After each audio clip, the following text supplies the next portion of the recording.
Faith makes us sure of what we hope for and gives us proof of what we cannot see. It was their faith that made our ancestors pleasing to God. Because of our faith, we know that the world was made at God's command. We also know that what can be seen was made out of what cannot be seen. Because Abel had faith, he offered God a better sacrifice than Cain did. God was pleased with him and his gift, and even though Abel is now dead, his faith still speaks for him. Enoch had faith and did not die.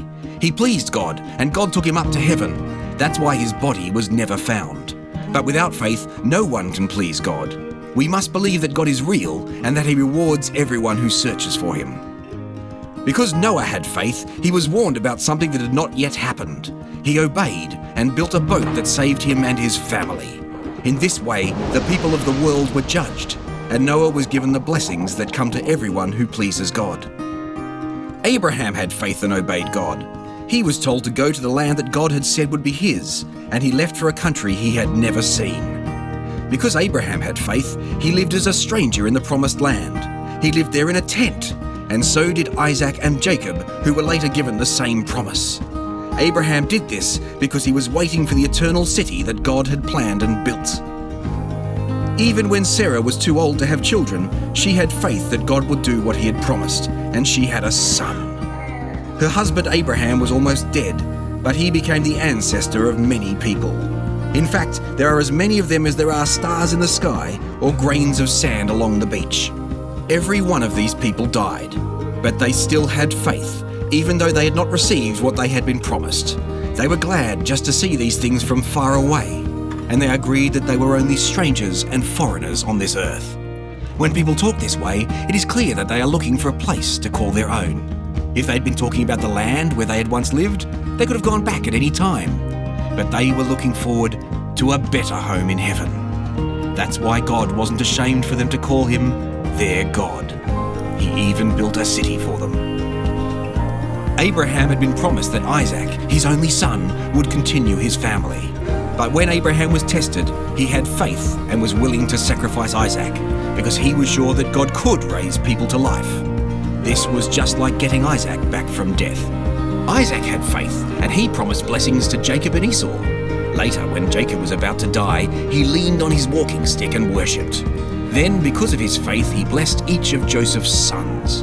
And right before Joseph died, he had faith that God would lead the people of Israel out of Egypt. So he told them to take his bones with them. Because Moses' parents had faith, they kept him hidden until he was 3 months old.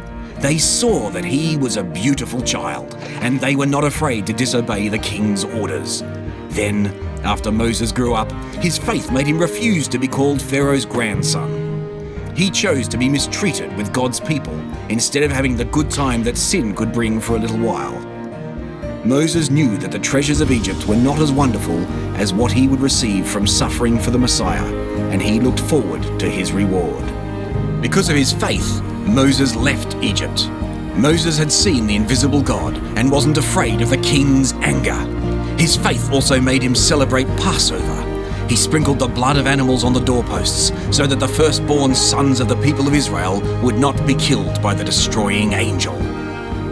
Because of their faith, the people walked through the Red Sea on dry land, but when the Egyptians tried to do it, they were drowned. God's people had faith, and when they had walked around the city of Jericho for 7 days, its walls fell down.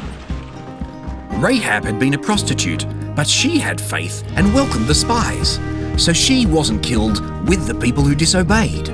What else can I say? There isn't enough time to tell about Gideon, Barak, Samson, Jephthah, David, Samuel, and the prophets. Their faith helped them conquer kingdoms, and because they did right, God made promises to them. They closed the jaws of lions and put out raging fires and escaped from the swords of their enemies. Although they were weak, they were given the strength and power to chase foreign armies away. Some women received their loved ones back from death.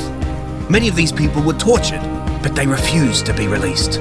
They were sure that they would get a better reward when the dead are raised to life. Others were made fun of and beaten with whips, and some were chained in jail. Still others were stoned to death or sawed in two or killed with swords. Some had nothing but sheepskins or goatskins to wear. They were poor mistreated and tortured. The world did not deserve these good people who had to wander in deserts and on mountains and had to live in caves and holes in the ground. All of them pleased God because of their faith, but still they died without being given what had been promised. This was because God had something better in store for us, and He did not want them to reach the goal of their faith without us.